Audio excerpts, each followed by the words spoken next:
pasteur Henri Serre vient partager une tasse de café avec nous. Bonjour pasteur.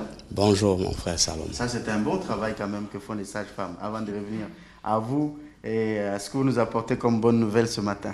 Oui, nous ne pouvons que les encourager parce que nous disons que c'est eux qui nous assistent au premier pas dans notre vie. Donc quand on vient au monde, alors les hôtesses d'accueil, ce sont ces sages-femmes. On a trouvé des mots. Ouais. Alors pasteur, je vais vous laisser vous présenter rapidement et avant d'entrer dans le vif du sujet, de ce que vous venez nous annoncer ce matin comme bonne nouvelle. Ouais. On m'appelle Henri Senga. Je suis pasteur et président de la mission J'aime Jésus et je n'ai point honte de le témoigner. Donc ce matin, je suis là avec vous autour de notre café. Je venais vous annoncer un événement, une activité que nous avons. Je voudrais que vous puissiez faire, voilà. Une activité que nous avons. Alors on revient à l'activité tout à l'heure. La première question, quand vous dites j'aime Jésus, je n'ai pas honte. Ça a commencé quand? Pourquoi l'avoir nommé j'aime Jésus, je n'ai pas honte? Parce qu'il y en a qui ont honte de Jésus? Oui, il y en a qui ont honte. Et le témoignage de Christ n'est pas chose facile. Si c'était facile, on ne verrait pas des gens comme des Pierre renier Christ. Oui. Comme ça, là, facilement. Avec tout ce que Pierre avait vécu auprès de Jésus, parce que c'est parmi les témoins oculaires de la vie, du passage de Jésus sur la terre.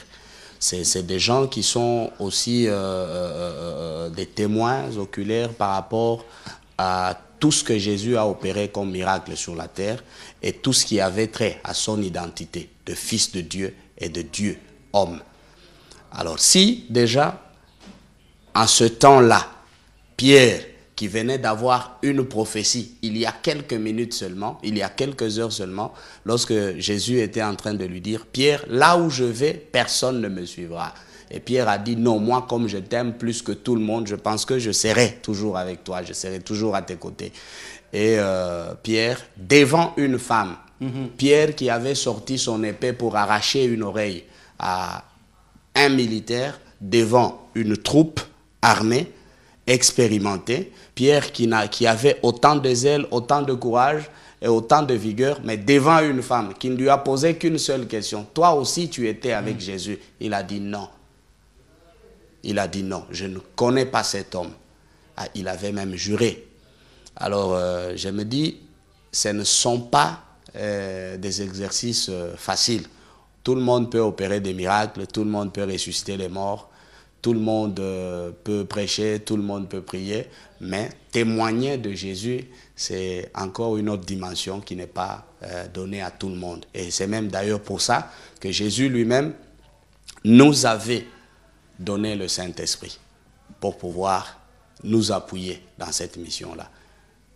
Et ça fait combien de temps que votre mission, que votre organisation existe? Bon, nous avons un peu plus d'une année maintenant, depuis que nous sommes organisés en structure comme une mission qui est composée de plusieurs églises, de dons. Donc, ça va faire un peu plus d'une année. Voilà, j'aime Jésus, je n'ai pas honte. Ouais. Alors, nous vous recevons ce matin parce que vous préparez à un événement qui se déroule au mois de juillet. Oui. Alors, parlez-nous de cet événement-là. Ça va se dérouler exactement à quelle date? Quel est le thème? Quels sont les objectifs visés par cette grande activité? Voilà.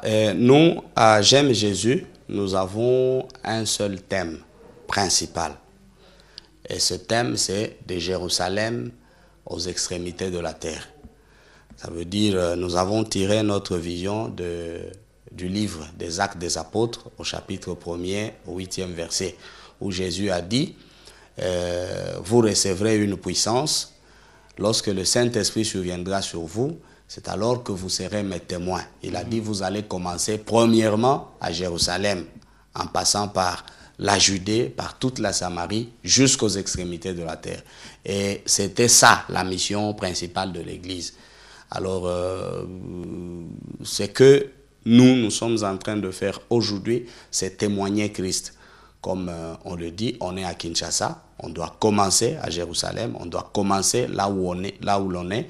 Et c'est ainsi que nous avions dit, bon voilà, pour témoigner Christ, on n'a pas besoin des 4 murs, de s'enfermer dans les 4 murs. Il faut le faire sur la place publique. Et c'est ça qui est le plus compliqué.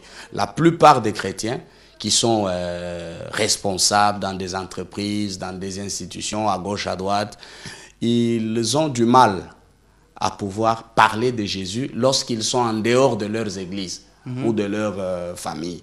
Alors, se reconnaître comme étant chrétien, c'est presque une honte pour la plupart d'entre nous.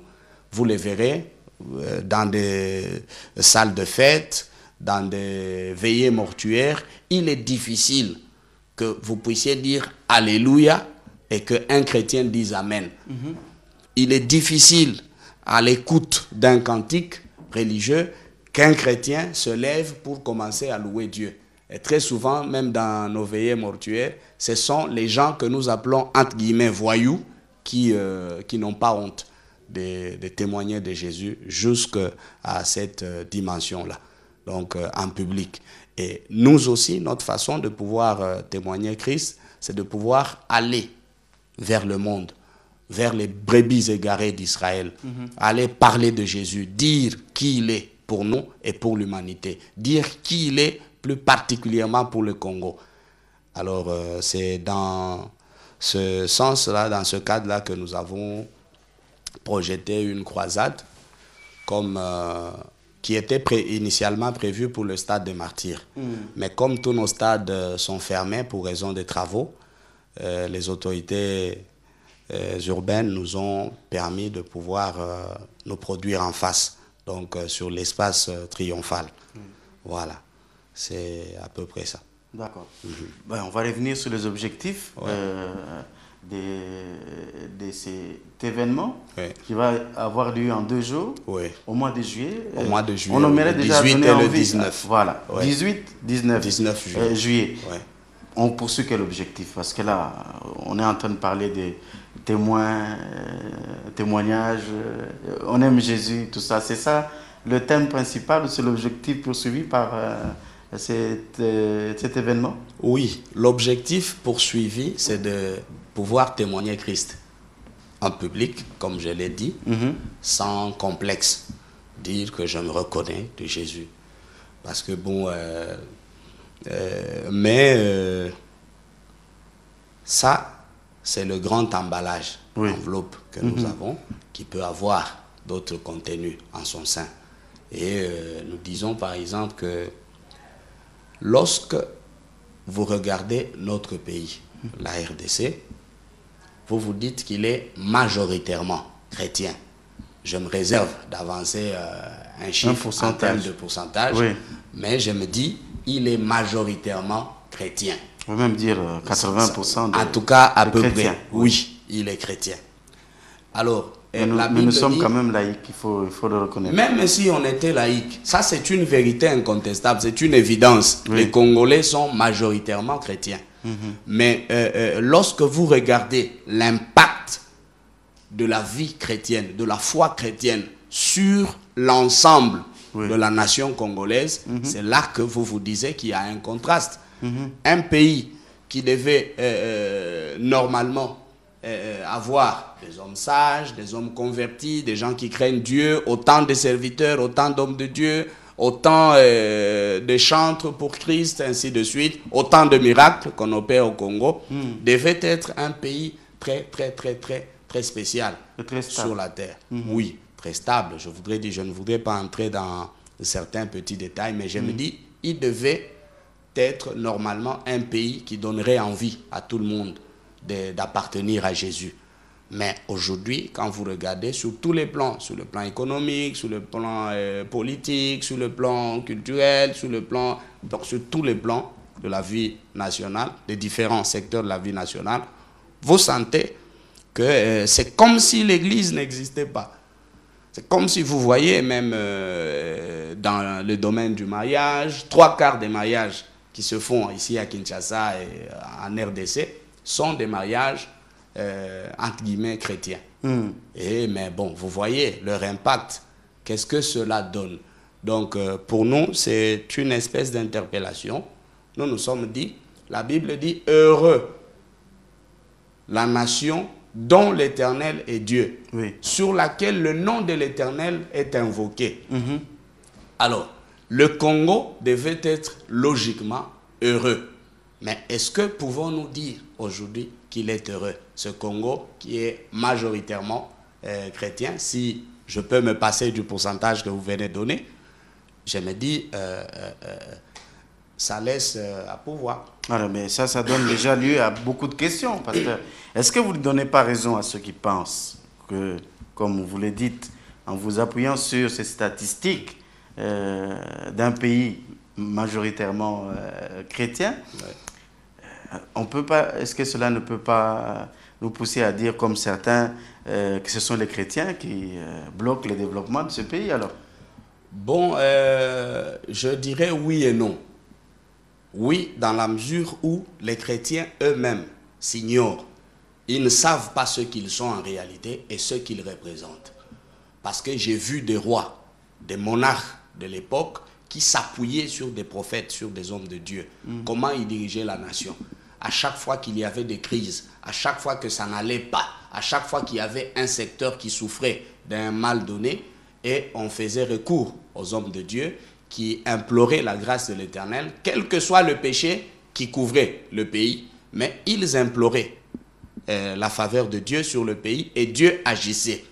Et leur vie se transformait. Et cela avait un impact sur tous les plans de la vie nationale. Alors, aujourd'hui, j'ai dit aussi que les chrétiens ne savent pas très bien ce qu'ils représentent. Parce que, je le dis pourquoi? Parce que je me dis, lorsque vous voyez par exemple un homme de Dieu qui a le Saint-Esprit en lui, qui a l'onction de Dieu, qui a été appelé par son Dieu, qui est avec la bénédiction de son Dieu, mais qui va quand même se promener dans des maisonnettes, chez les marabouts, chez ceci, cela, pour aller chercher des talismans, se donner. C'est quelqu'un qui ne sait pas. Un chrétien qui a honte d'engager un débat sur le mysticisme et qui pense que, bon, les occultistes, c'est que nous appelons les occultistes, les gens qui ont leur foi en tout autre nom qu'en dehors de celui de Jésus-Christ, nous pensons que ces gens-là, même lorsqu'ils partent dans des maisonnettes et tout ça là, c'est parce que nous ne leur avons pas apporté la véritable dimension de Jésus, de la foi chrétienne, de l'église chrétienne sur le plan mystique, dans le monde des esprits. C'est peut-être parce que souvent, de ce côté-là, on promet bien des choses.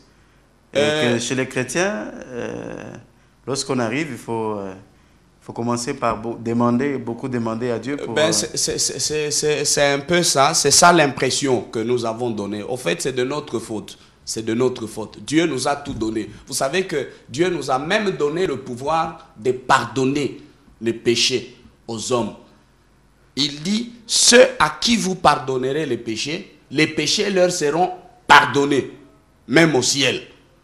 Mais nous, qu'est-ce que nous faisons? Lorsque nous recevons des enfants de Dieu qui ont des problèmes de ce genre, au lieu de les purifier, au lieu de leur pardonner les péchés, nous les soumettons à des gymnastiques un peu compliquées, du genre Toubelana nous, Sirisana nous boye, Masumu Yabakoko, tout ça là, des trucs trop compliqués. Alors que, bon, il suffisait qu'un homme de Dieu puisse dire à un enfant de Dieu, tes péchés te sont pardonnés et les péchés s'en vont. Mais c'est un pouvoir que nous n'exerçons pas. Vous voyez, par exemple. Alors, lorsque vous dites, par exemple, que de l'autre côté, on propose mieux, je veux dire, par rapport à la prospérité, oui, par rapport au bien matériel, j'ai dit c'est faux. À tout ce qui tape dans l'œil. C'est faux, c'est faux. C'est faux. Le fait d'être chrétien, c'est pour le ciel, c'est pour... Non, ça c'est une fausse c'est pas pour vivre sur terre. Si on non, veut non, vivre non, sur non, terre, la terre est tout ce qu'elle est. Elle est tout ce qu'elle est. Elle représente tous ses avantages à cause des enfants de Dieu, des fils de Dieu qui sont sur la terre. C'est pour nous que Dieu a créé ce monde. Sinon, ça aurait quel sens? Je me dis, c'est Dieu qui a créé ceci. Et il l'a fait pour nous. Observez comment Dieu a procédé avec la création. Il a commencé par remplir la terre de la nourriture. Il a équipé. J'ai dit que Dieu a même acheté un certificat d'enregistrement pour l'homme. Parce que le jardin d'Éden était entre 4 fleuves. Or, les fleuves, jusqu'au jour d'aujourd'hui, même dans la loi foncière congolaise en vigueur, on dit qu'une rivière, un fleuve, des cours d'eau sont des bornes naturelles qui délimitent une parcelle. C'est ainsi que, par exemple, on ne peut pas donner à quelqu'un une parcelle avec un cours d'eau au milieu, parce que c'est des bornes naturelles. Mais Dieu avait déjà fait ça. Il avait déjà délimité la parcelle de l'homme. Il dit, donc, même s'il te faut manger, même s'il te faut des vêtements, Dieu avait déjà tout envisagé pour l'homme. Et même quand Pierre avait posé la question à Jésus, il a dit, nous avons tout quitté pour te suivre. Qu'allons-nous gagner? Il n'a pas dit seulement que vous hériterez du royaume des cieux. Non, il a dit, vous aurez au centuple ce que vous avez quitté, ce que le monde recherche. Vous aurez ça au centuple. Vous aurez des véhicules, des maisons, vous aurez des biens, vous aurez des richesses pour le siècle présent. Et le royaume des cieux dans le siècle à venir. Donc tout ça là, ce n'est pas vanité, tout ça, nous, notre vie, la vie chrétienne, c'est au ciel, pasteur. Oh, non, il faut faire très attention. Il faut faire très attention. Vous savez, c'est un débat qui nécessite beaucoup de lucidité et de cohérence. Vous ne pouvez pas dire à quelqu'un, par exemple, que non, venez à Christ parce que vous irez au ciel. Non, c'est pas ça. Jésus, c'est la base de la transformation. C'est la base du développement. C'est la base du succès. Parce que je me dis que même le succès, pour moi, l'élévation, la grandeur, ça fait partie des plus grandes bénédictions que Dieu a accordées à l'homme. Parce qu'il a appelé Abraham, il ne lui avait pas dit de manière expresse que je vais te donner un fils. Non, Dieu lui a dit, je t'appelle pour te rendre grand. Je rendrai ton nom grand. Et ça, c'est la plus grande bénédiction qu'Abraham attendait de Dieu. Donc, je me dis, tout ce que le monde recherche, tout ce que le monde désire, Jésus a dit, ça, ce sont les païens qui les recherchent. Mais pour vous, votre Père Céleste savait que vous en auriez besoin. Et c'est pour cela qu'il a tout donné. Regardez comment il a équipé la nature. Regardez comment il a équipé le monde. Tout ça là, c'est pour vous. Voilà. Donc je pense commencer par bénéficier de tout cela. Oui, de tout ce qui est terrestre. Le mariage fait partie des bénédictions que Dieu donne. L'aisance, l'opulence, ça fait partie des bénédictions que Dieu donne. Parce que Dieu a dit à Salomon, je te donnerai une richesse comme je n'en donnerai plus à un humain sur la terre. Et jusqu'à ce jour, c'est démontré, hein, historiquement parlant, qu'il n'y a pas eu encore un roi, un monarque, un président, un Richard de notre époque qui pourrait arriver à la hauteur de la richesse que Dieu avait donnée à Salomon. Non, mais la plupart du temps, pasteur, bon, c'est ce qu'on fait croire aux chrétiens. Ouais. Et puis, ils vont seulement à l'église pour prier pour les bénédictions. Bon, les bénédictions, prier pour les bénédictions, c'est encore un des éléments qui me font dire que les chrétiens s'ignorent. Parce que s'ils savaient ce qu'ils étaient... On ne doit pas prier pour les bénédictions? Non, on ne peut pas prier pour les bénédictions. Il faut demander à Dieu de nous bénir. Non, ce n'est pas ça. La bénédiction de Dieu, c'est un héritage. C'est un héritage. Elle est destinée au Fils de Dieu. Un fils, mon frère, qu'il soit dingue, qu'il soit intelligent, qu'il soit, je ne sais pas moi comment, c'est un fils. On dira, ce sont les fils de Salomon. Vos enfants, on va les rechercher, mon frère. Oui. Alors, quel que soit leur état d'âme, quel que soit leur niveau d'études, mais ce sont vos enfants. Ils ont part à votre héritage. Et c'est pour cela que Jésus, dans son langage, disait, vous ne devez pas rechercher ces choses. Parce que ce sont les chrétiens, les païens plutôt qui les recherchent. Mais nous en avons déjà. Dans le langage de Christ, nous en avons déjà. Le chrétien ne doit pas... Vous voulez prier pour la bénédiction? Oui, mais je crois que c'est parmi les sujets qui ont dérouté un peu le message, l'évangile. On prie pour manger, pasteur? Non, non, non, on ne peut pas prier pour manger. On rend grâce à Dieu parce qu'il a donné à manger. Mais si je n'ai pas à manger, je fais quoi? Si vous je vais prier, je vais demander à Dieu de me donner à manger quand même. Non, je pense que, encore une fois, nous avons cette difficulté-là de pouvoir... je ne sais pas si on aura suffisamment de temps ou sinon on pourra demander de pouvoir revenir plus tard pour enrichir ce débat. Mais je pense qu'on ne peut pas prier pour cela. Et Dieu n'est pas bête. Si Dieu ne vous donne pas à manger maintenant, c'est qu'il a de bonnes raisons. Et la Bible dit qu'il faut lui rendre gloire en toutes circonstances. Si Dieu ne vous donne pas des enfants maintenant, rendez-lui gloire. Il sait pourquoi il l'a fait. Vous ne pouvez pas forcer la main de Dieu. C'est pour cela que j'ai dit, vous voyez, nous sommes chrétiens, c'est facile de dire à un enfant de Dieu, venez s'aimer, venez arracher des bénédictions, venez. Oui. Non, les bénédictions de Dieu, on ne les arrache pas. Dieu nous les donne. Il faut amener une enveloppe avec un peu d'argent, comme ça on vous bénit. Non, non, non, non, non, non. Le pasteur n'est pas, comment dirais-je, n'est pas producteur de bénédictions. Si tel était le cas, c'est que tous les pasteurs, avec leur famille, seraient riches. Donc la bénédiction, c'est l'affaire de Dieu. C'est l'affaire des enfants de Dieu. Si tu es fils de Dieu, si tu es fille de Dieu, automatiquement tu as droit à la bénédiction. Je vois des gens, j'entends des gens parler de Méphibosheth qui étaient de la famille de Jonathan. Quand David était devenu roi en Israël, il s'était souvenu de son alliance avec Jonathan, son ami. Il a dit qu'on me cherche quelqu'un de la famille de Jonathan à qui je vais rendre la part de Jonathan. On lui a dit, mais c'est un impur. D'après la loi juive, un impur ne peut pas s'asseoir avec le roi, avec les dignitaires, avec les notabilités. On lui a dit, il ne peut pas approcher. David a dit, c'est moi le roi, puisque c'est l'unique fils de Jonathan qui nous est resté. À qui voudrez-vous que je puisse aller donner la part de Jonathan, si ce n'est pas à ses enfants?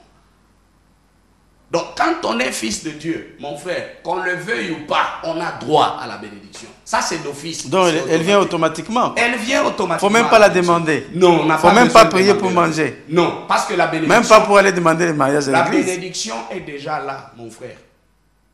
Vous savez, la façon dont nous annonçons l'évangile aujourd'hui, ok, nous sommes en train de chercher à mystifier même ceux qui ne devaient pas l'être.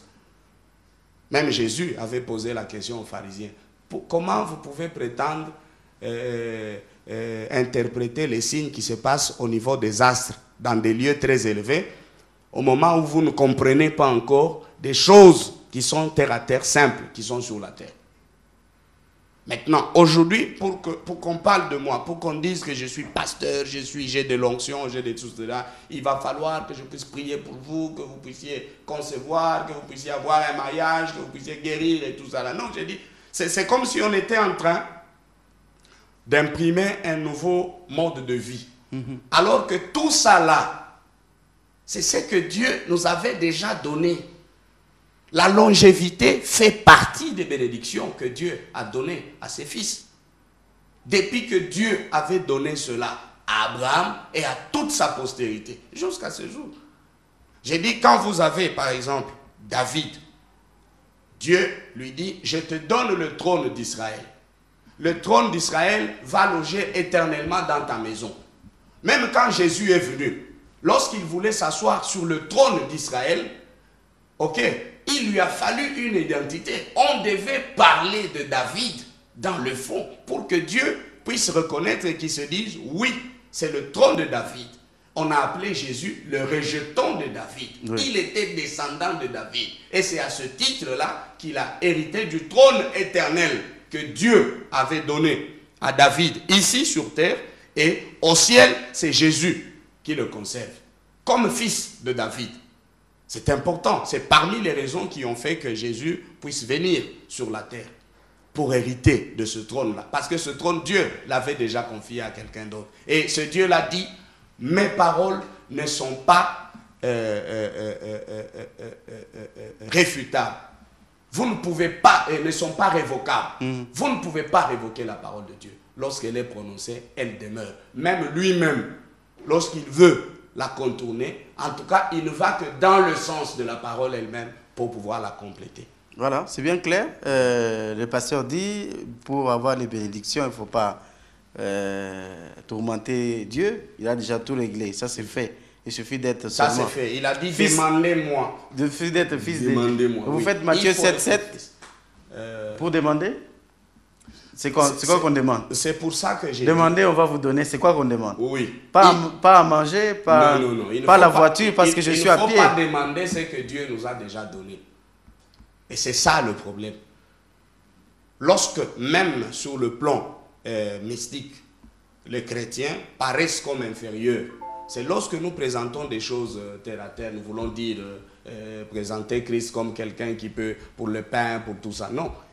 Lui qui nourrit les oiseaux, qui ne sème ni ne moissonne, comment ne peut-il pas prendre soin des siens? David a dit, j'étais jeune, j'ai vieilli, je n'ai jamais vu un juste mendier son pain. C'est ça. C'est que Dieu sait toujours prendre soin. Et comment aujourd'hui les chrétiens, le chrétien congolais mendie le pain, le chrétien congolais va demander du pain, le chrétien congolais... Pourquoi? Qu'est-ce qui se passe? Ce qui se passe, c'est... C'est que Dieu n'agit plus comme avant. Qu'est-ce qui se passe? Jésus a dit, mon Père agit jusque maintenant. Moi aussi j'agis. Oui. C'est Dieu-là agit. Il agit à travers nous. C'est nous-mêmes qui bloquons la main de Dieu dans notre manière, dans notre façon de faire les choses. Dieu agit.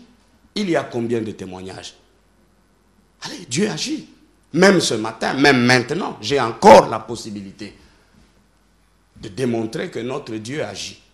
Mais le problème, comme je vous l'avais dit, comme je venais de vous le dire tout à l'heure, nous sommes chrétiens, mais nous semblons ne pas nous connaître nous-mêmes. Nous avons un tout petit peu dévié le message lui-même que Christ nous a donné pour le monde. Vous voyez, il y a des choses. Il a dit lui-même, je vous envoie. Et voici les signes qui vous accompagneront. Ceux qui auront cru. Voilà, c'est des signes qui suivront. Ils ressusciteront les morts. Mais cette partie-là, apparemment, guérir, oui. Je vois les guérisons, mais ressusciter les morts, ça n'arrive pas. Si, ça arrive. Beaucoup d'hommes de Dieu ont ressuscité des morts ici. Même Jésus n'avait pas ressuscité tous les morts. La preuve, c'est que son propre frère Jean-Baptiste, qui était mort, et on l'a enterré. Mais Lazare, qui n'était qu'un ami, Jésus s'était dérangé. On lui a dit, il est déjà enterré. Il a dit, il doit ressusciter celui-là.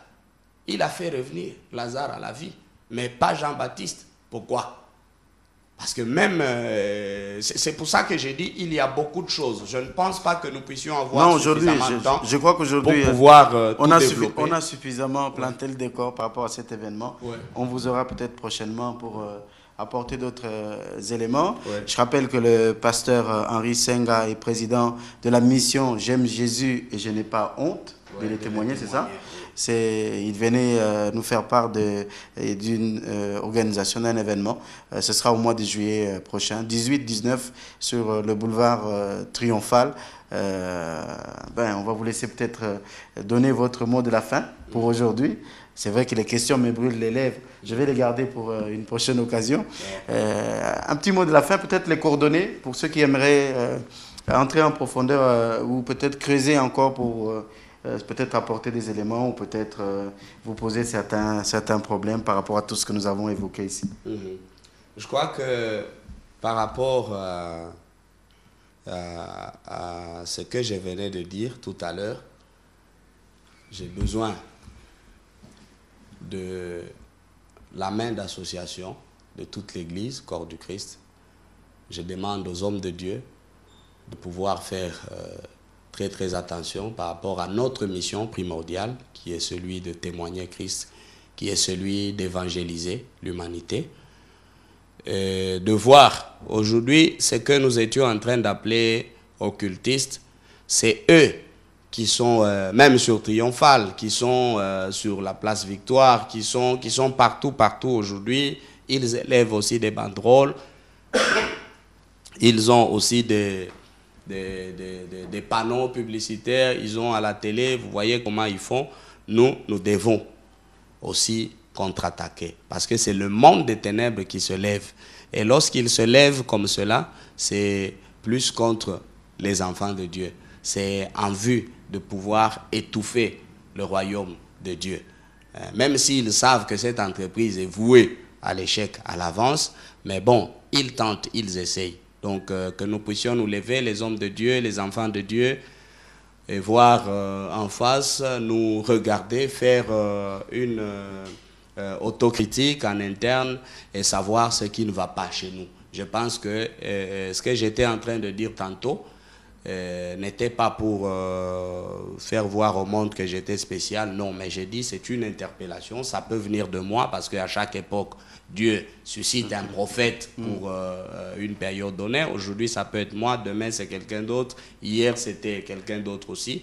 Donc, je demande aux hommes de Dieu de pouvoir quitter, rompre avec l'habitude des quatre murs, aller au-delà de nos plateformes, aller au-delà de nos mutuelles, aller au-delà de nos églises dénominationnelles et nous réunir comme corps du Christ pour le témoignage de Jésus. Et notre prière, notre communion dans la prière pourra certainement produire quelque chose de positif sur la nation congolaise tout entière. Et je demande aux hommes et aux femmes qui ont des questions, par exemple, à nous poser davantage. J'ai dit que nous nous réunissons souvent dans la salle de fête Moananteba, sur le boulevard à côté de la Grande Poste, en face de la PCR, la police de roulage de circulation routière. Nous sommes là-bas 2 samedis par mois. Donc comme pour cette semaine, nous y serons samedi le 10 mai prochain, à partir de 15h30, nous serons là-bas et ils savent nous trouver très facilement. Nous avons aussi toute une organisation, nous avons des gens qui nous aident, mais bon, je me réserve... Est-ce qu'il n'y a pas un numéro de contact, par exemple, que je pourrais envoyer prochainement. Parce qu'on s'est dit qu'il faut des numéros spéciaux. Il n'y a pas de problème. On va voir ce qu'il faut faire dans le tout prochain jour. Mais dis-moi, si vous avez besoin de contacter personnellement le pasteur, vous m'appelez, je pourrai vous conduire rapidement vers lui. Merci d'être venu. Merci, mon frère. Partager une tasse de café avec nous. C'était un remontant pour un lundi. J'espère que ça va nous aider pour le reste de nos jours. Oui. Juste après le pasteur Henri Senga, ce sera la page de publicité pour remercier ceux qui font confiance à Digital Congo et Digital Café, votre émission. Après, nous découvrirons une étude. Sachez, mesdames, messieurs, que manger du riz est très bon.